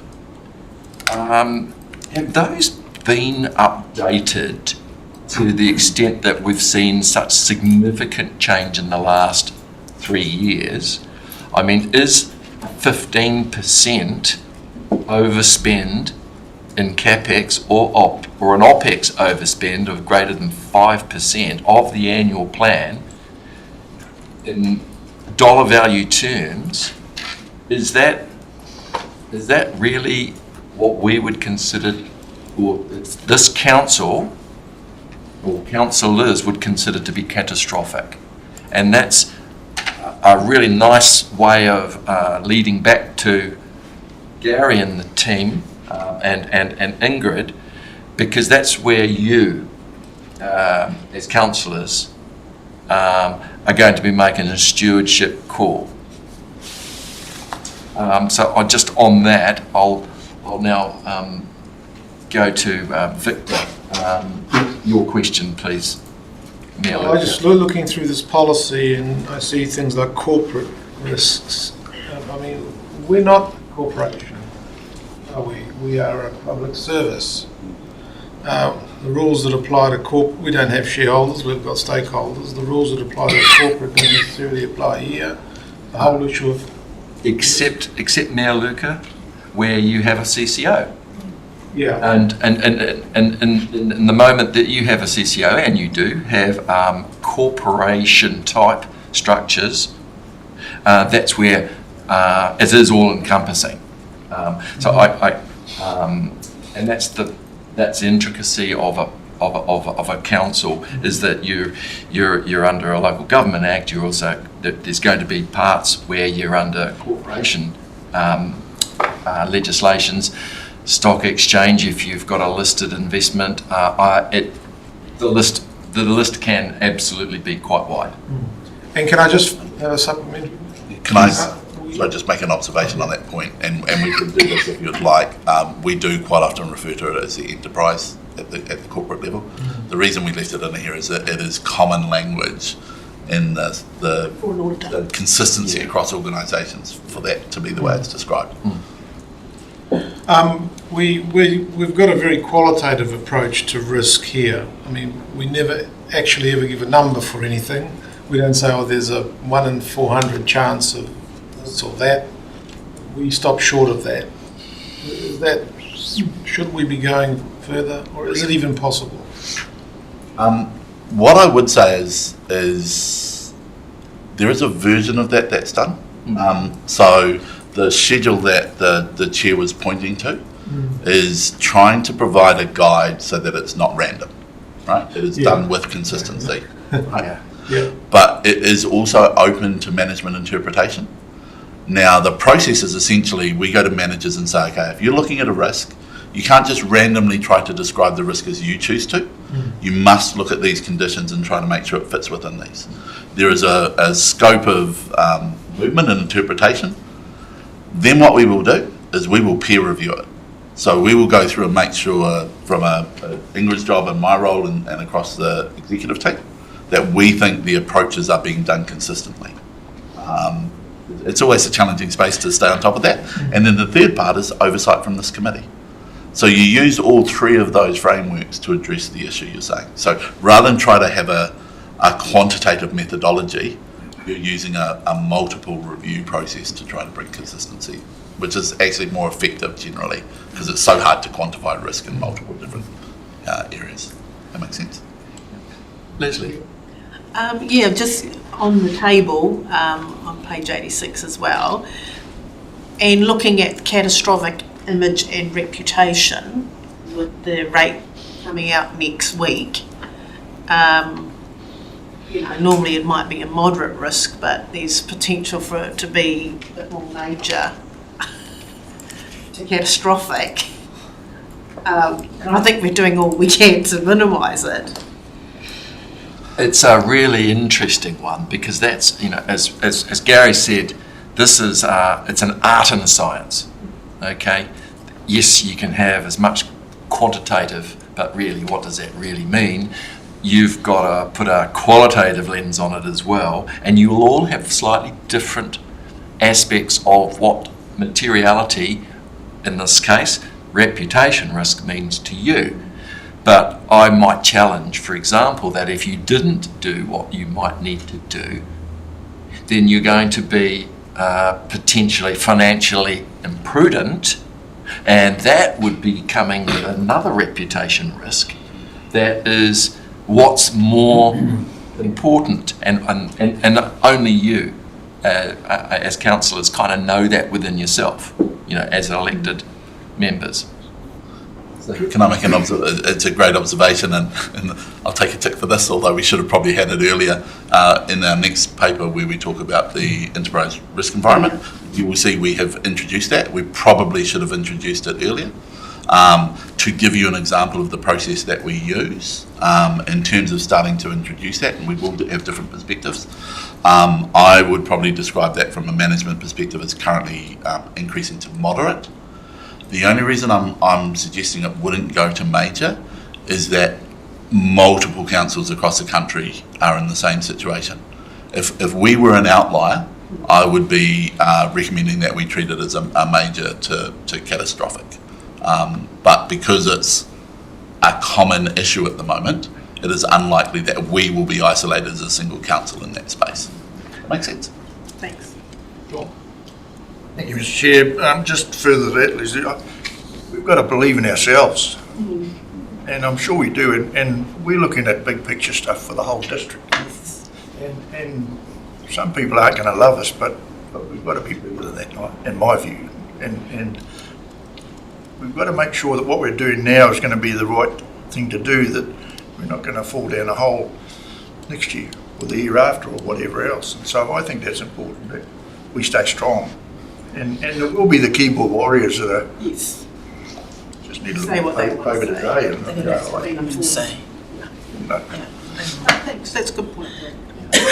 What I would say is it does point out, I absolutely agree with you, but it also does point out why this framework sits in the background of your organisation, and it's almost like it's constantly there looking over your shoulder. Because the irony is, you've done this well, right? So exactly what you've said, but at the same time what I've observed through the LTP is without it being within this framework, you have actually already previously identified it as risk, and you have been putting in the treatments. So that's the terminology that's used in this. But in the real life, that means, how are we going to communicate effectively with the community? So you kind of go, the risk is image and reputation. The treatment is to make sure we do our best job in terms of communicating. So this sits there and tests whether you're doing that well or not. Because a lot of people think in the here and now. And, I understand that some people are hurting and we have to manage that, but we've got to be bigger than that too. And I think back to when I was at high school and we fundraised like hell for a new gymnasium, which was built after we left.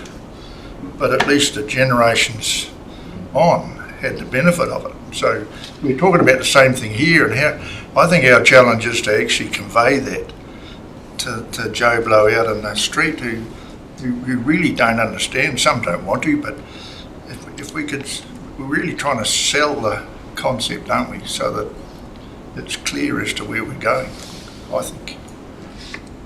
Petra? Just an observation, really. I think the majority of the proposed changes here seem to be quite minor, apart from just sort of tidying up some of the roles and responsibilities. But one change that I was very, very pleased to see in there is the change of title to Risk Champion. And I just wanted to flag that I think that's really important. It really demonstrates, I think, the change in thinking that we've had over the years on risk management on the council, and that having that focus and having that role in there with that title is, I think, going to make quite a significant difference to the way we think about things.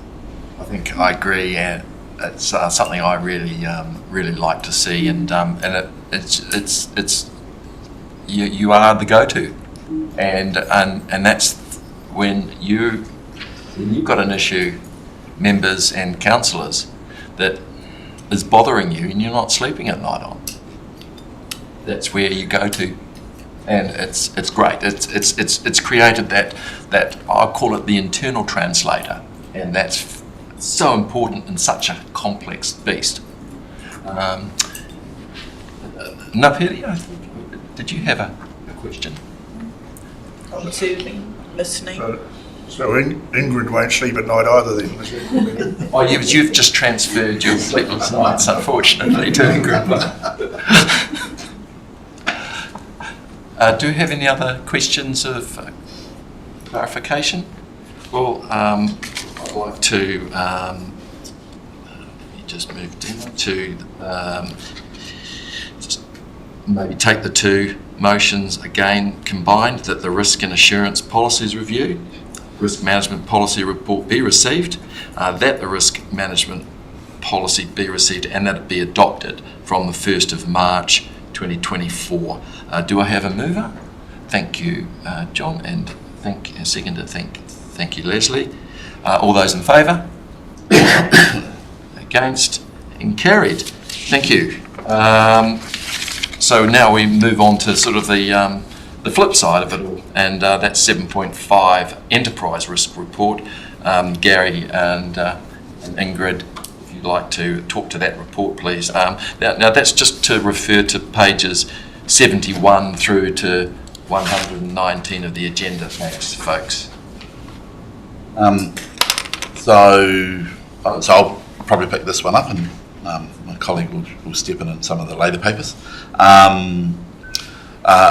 First off, apologies. One of the things I'd like to do, and we'll try to pick this up next time, is through this document, we like to try to track what's changed since the last time for you without you having to go back.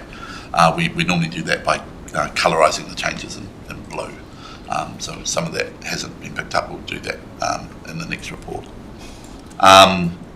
So briefly, this has kind of two critical components for me in terms of the way that we approach it. So the first one is taking a high-level perspective of the environment that we operate in and the major risk drivers from the external and or internal component. The second is then looking at the individual risk components and the actions and treatments.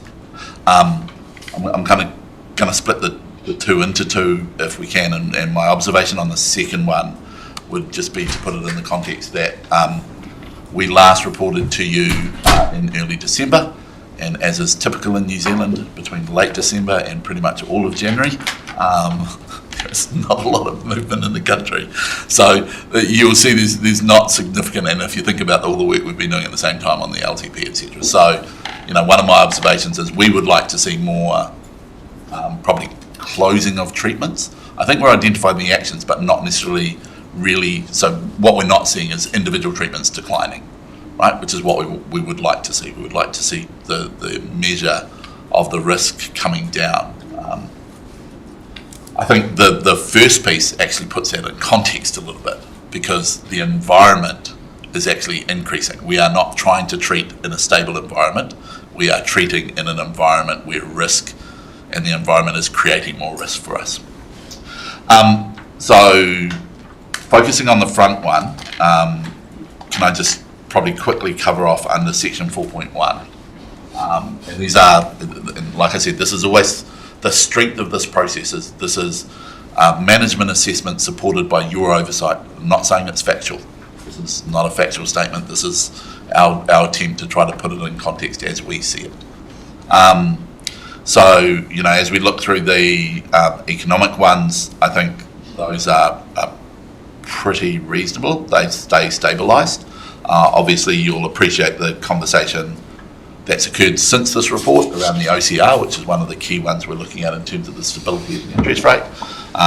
The fact that it hasn't gone up and they didn't send a strong signal that it will go up, I think means that it's reasonable to leave it at stabilised. If RBNZ had indicated that they do think that it is likely they will increase, we will probably be putting that as increasing again. Wage rates, I think, reasonably stabilising. They've come down from the pressure we'd seen in the last 12 to 24 months across the sector.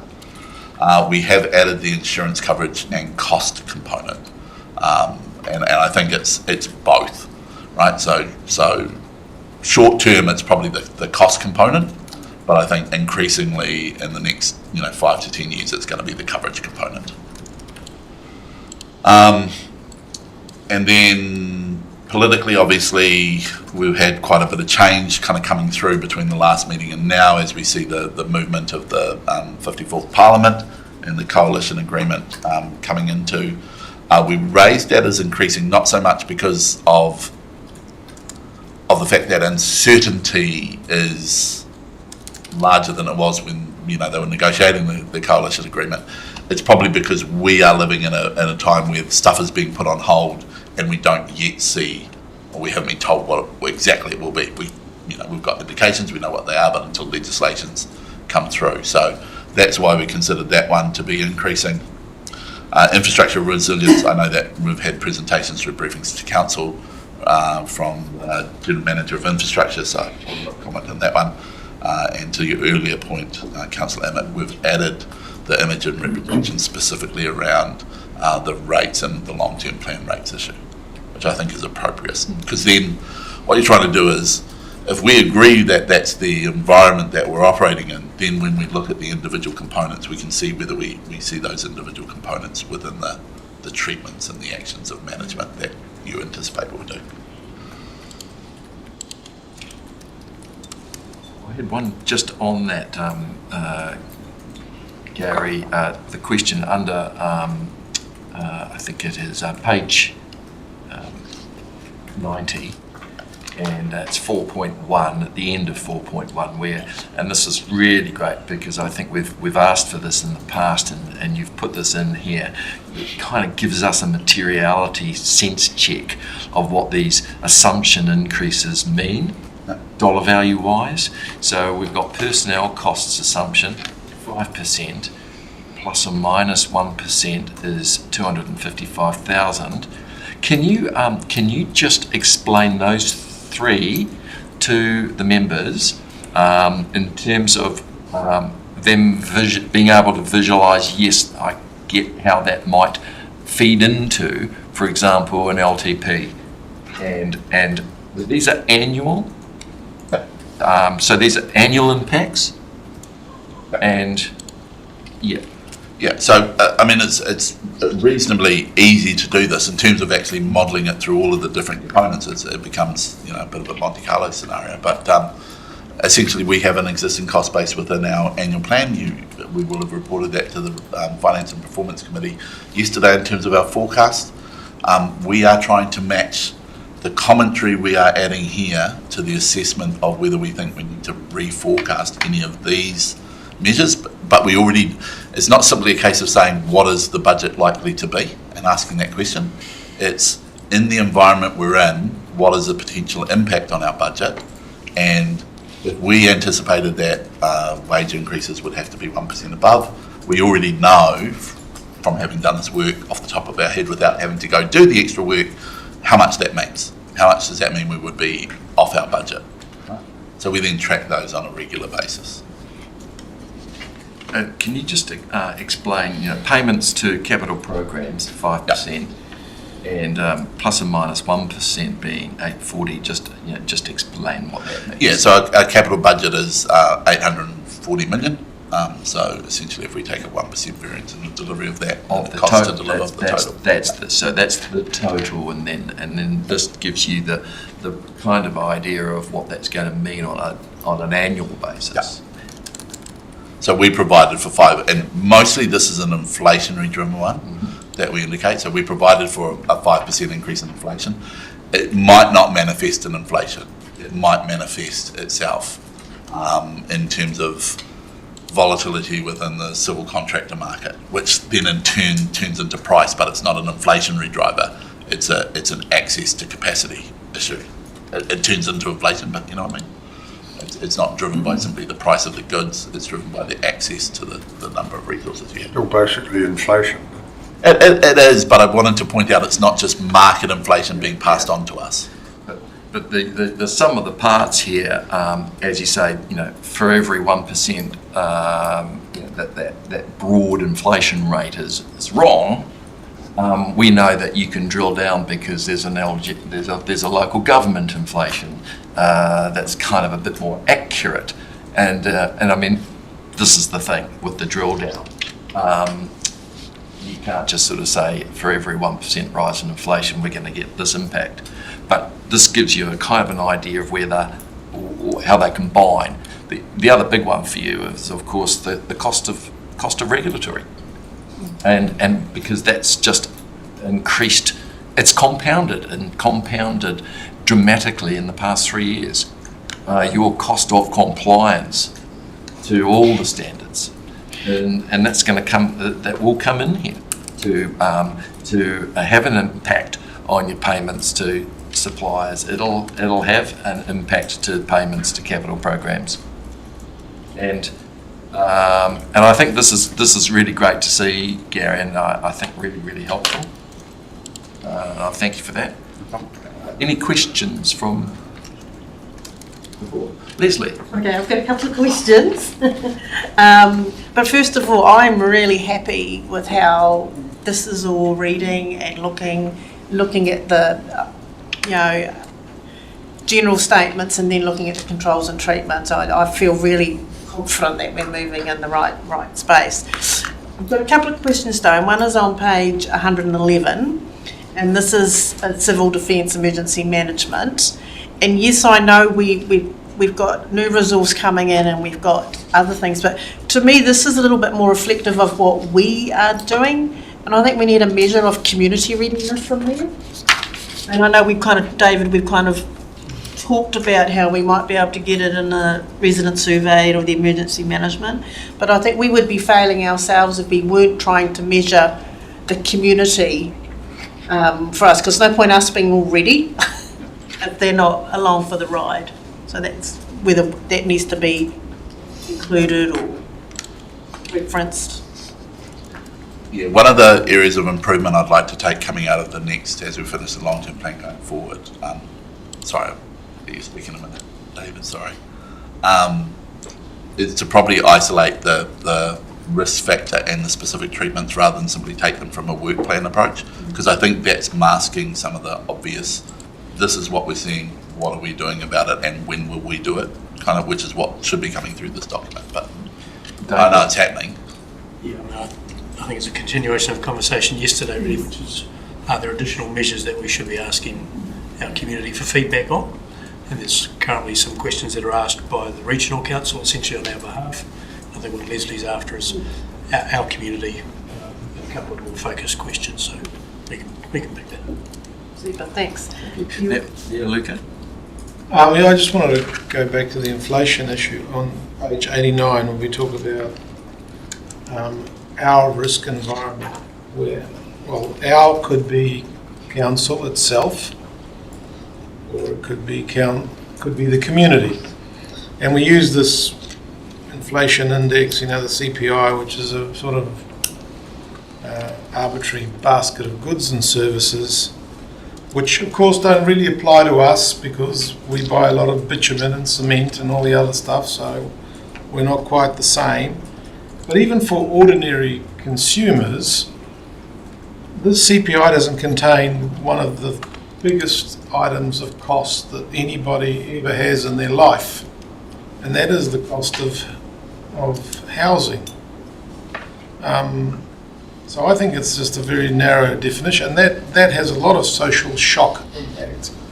When house prices doubled in a very short period of time, some people benefited enormously and other people suffered tremendously. So I'm not sure how we're going to deal with that, but that's a serious risk to us as the community rather than us as an institution. Any comments? I'm sure. Look, it's a fundamental issue, but it is what it is. The CPI is the measure that is driving monetary policy. Monetary policies driving interest rates, and that, as you know, is probably the biggest impactor on your ratepayers in terms of their wallet. And even if they're not homeowners and they're renters, on their wallet, because it manifests. And so it's an imperfect, and you're absolutely right, Mayor Luca. But this is where where you have to rely on your management team to understand and dissect real issues that come through. It's going to be their best judgment that yes, we're seeing some massive increases in construction inflation and what that means to us in relation to our LTP and our CapEx plans. They're your experts, and you have to, and that's where these things get refined, and I think that's what's coming through in these policies. I mean, I've talked a lot about oil prices as significant potential shocks for us as an institution and us as a community, because we've got escalating energy costs. I mean, diesel is a big component of, would that be correct? I would say that it's not an insignificant cost for council, and we don't seem to have priced or even really considered the geopolitical context very much. We seem to be sort of, not just us, but everybody, blithely trundling along as if nothing's ever going to happen. How do we deal with that? Because it's a potential risk, and it's a serious one, and it's out there, and we don't really take it into account. It seems. Yeah, I mean, the flow on effect, we do control this relative to our risk, right? So partly the word corporate enterprise is to make sure we are not trying to take on the challenges more broadly, but it does have knock-on effects, right? So it's a system, it's not in isolation. So we look at, for example, what our particular exposure is in terms of our fuel costs on a regular basis, and we do take into account the likelihood of change and the volatility of change when we build the assumptions. I understand the perspective and I don't disagree with it, but I think when you look at how much of our cost is associated with that, a direct impact on us is not as significant.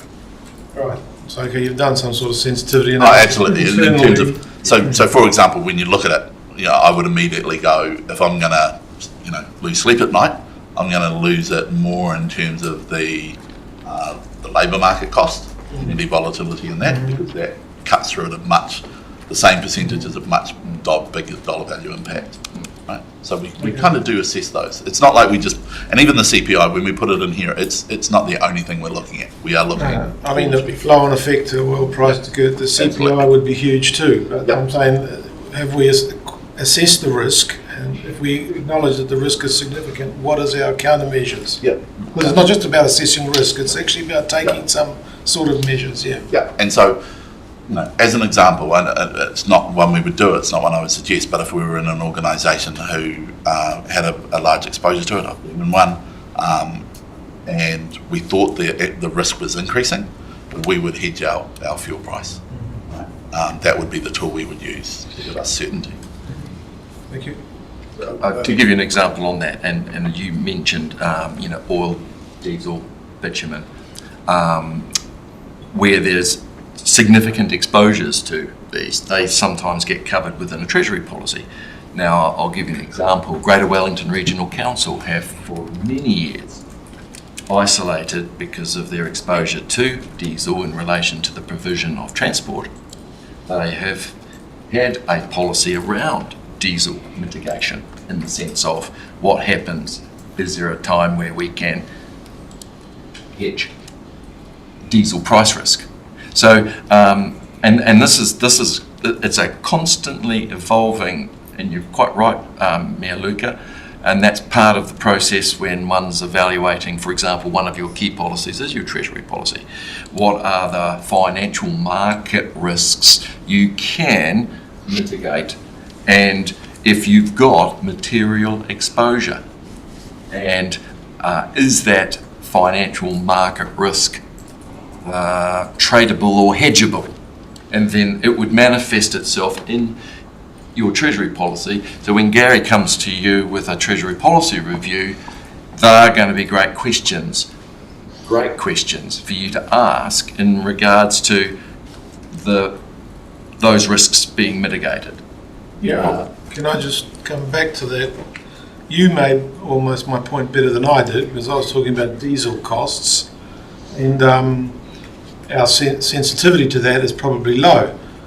But bitumen, when I'm out there explaining to people why we've got to whack them with a whatever rates increase, bitumen is one thing that I talk about, because we spend a lot of what we spend is on roading. Our block diagram shows that, and bitumen is a huge component of that. So that, in that case, a sensitivity analysis would tell you that the impact is big, and so our ability to predict and hedge or whatever. Could I perhaps Yeah. take this? We're just Behind it's the- a really good point, Mayor Luca, and perhaps there is going to be a Treasury policy review between now and the next Audit and Risk Committee meeting, and we'll take a note to widen a bit of the scope based on materiality, Gary, in terms of, and that's an easy thing to assess, which I'll help with, so that we can come at that on your behalf, Mayor Luca. It's, what I would say is we do need to recognise all of the treatments, and Yeah. Treasury hedging is only one of them. Yeah. So, the obvious treatments on this one, there's a certain amount covered in relation to the planning cycle with Waka Kotahi, because that bit is covered through their funding base. Indeed. The second bit, as we said earlier, is the ability to turn off projects, therefore to avoid the impact of the shock, or to absorb the impact of the shock. And in other areas where you don't have that ability to do that, then you have to look at Treasury. Yeah, thank you. Leslie. Just going to page 115. Gary, thank you very much. I realise putting the table in here is not what this purpose is. It's actually that we've got it as an additional focus area for our debtors control and management, and also putting the airport in there. So cheers for that. But my last question though is actually, when we reflect on what we're doing to assess our risk and manage it, is that like a brownie point from Audit New Zealand for us, or is it not a measure that they take into consideration? I'm going to say off the top of my head, they don't particularly look at the risk environment and the risk monitoring processes, from what I can remember. I'd have to go double check. I can't recall having uploaded it, but That's a good one for this afternoon. All right, thank you. Are there any other questions of clarification? Right. So there are three motions on the table. Can we take all three? One, that the enterprise risk report be approved. Second is that the changes to the risk management assessment identified are also agreed. And the third is that the Risk and Assurance Committee review and provide guidance on those stated enterprise risks 1, 2, 3 and 4. If we can take them all together. Do I have a mover? Thank you, Leslie, and thank you, John. All those in favour? Carried. Now we're moving very, very well. We're just going to continue rather than stop for lunch. I think while we're on a nice roll here, folks. 7.6, we're going to move to the Risk Assurance Committee work plan. So that's quite good while this is all fresh in our heads. And again, Gary and Ingrid, if you could please talk to the motion. Yeah, so we've presented the table. There are a couple of changes that we will need to execute going forward, just to make sure you're aware of those. Particularly the Treasury policy. We actually took it out of this meeting and deferred it until the May meeting, so that'll be moved across. Covering these off, I think it's probably appropriate. We're a little bit ahead of time, so I think it's appropriate to spend a little bit of time on this. So we talked earlier today in terms of the external assurance piece and making sure we have an effective plan. So we will be working on that now, so that because of it, we are actually concerned. That was a conversation we had. Normally, having the plan in May because you knew everything was going to go to normal cycle would be what you would do. The fact we have some concerns about whether it's going to be as effective as that means we need to get in advance, but we'll come back to you on that. You'll see in there in the August cycle the findings from this morning's report to governors. We will come back and report what we have done and where we think we're placed in terms of closing those off. That will then be reviewed by Audit New Zealand, and hopefully you'll get the confirmation after that audit cycle. Do you just want to mention the fact that we've kind of, because of what we're doing with the LTP and cutting back on the cost, how you're approaching the internal audit process and where you're at with that? Okay, so I'm starting drafting scope for our internal audit based on the 4 key areas that the committee approved the last meeting. And I'm hoping to achieve, after guidance from LTP, at least 1 to 2 audits over the next calendar year. I hope to have a program update for you in the next meeting, and that will outline the timings and scope for you. That's the IA Treasury report we talked about, so we'll come back, assuming that Council will approve the seeking of the credit rating, we'll come back and report through this committee. That'll be something we'll probably put in the paper, that's where we report back to. Happy to answer any other questions on that one.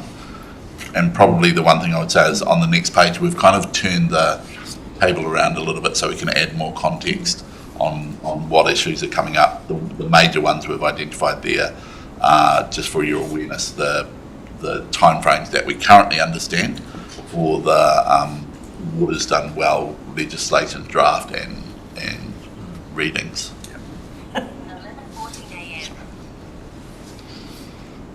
Do I have any questions or clarification? I did just have a little giggle thinking, local water's done well. I forgot that's the new name for it. So when I read it before, I was thinking, this is our goal, is to have our 3 waters done well. But my question was, just for the seek the credit rating, from which committee will that be brought to? Is that an ordinary council meeting, or is that a ordinary council meeting? So we'll bring it to the next council meeting. next one?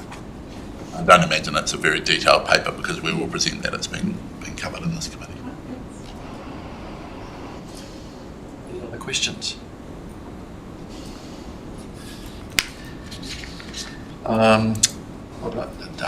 Not sure if it's really necessary to move that's been read. Happy to just, unless we can move on really to.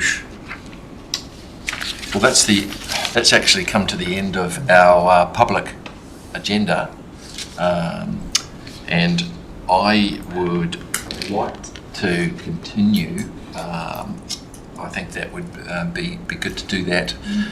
That would mean at the moment we need to move to a resolution to exclude the public for the public exclusion meetings.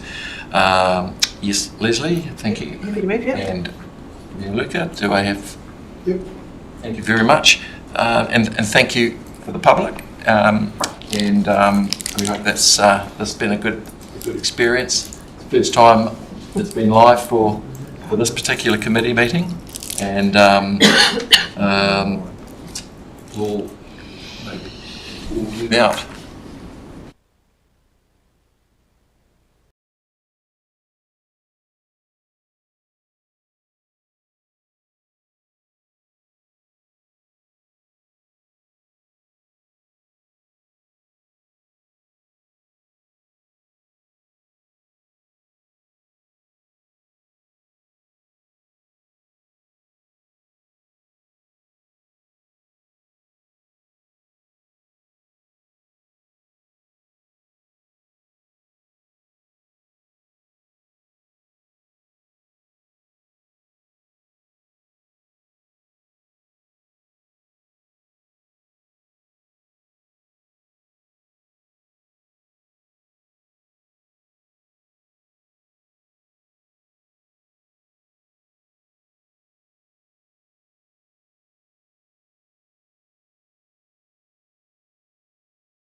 Unahuia, unahuia.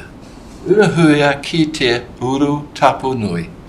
Kia watea, kia mama tea nākau.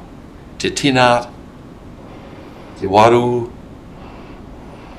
i te ara tangata. Koa e rongo, whakaararia, ake kia ronga, kia tina, tina. Hauma e hui e take. And just my apologies if my pronunciation is murdering a beautiful language. Lev was never very good at languages, but Well done. And thank you for the excellent chairing, Stuart.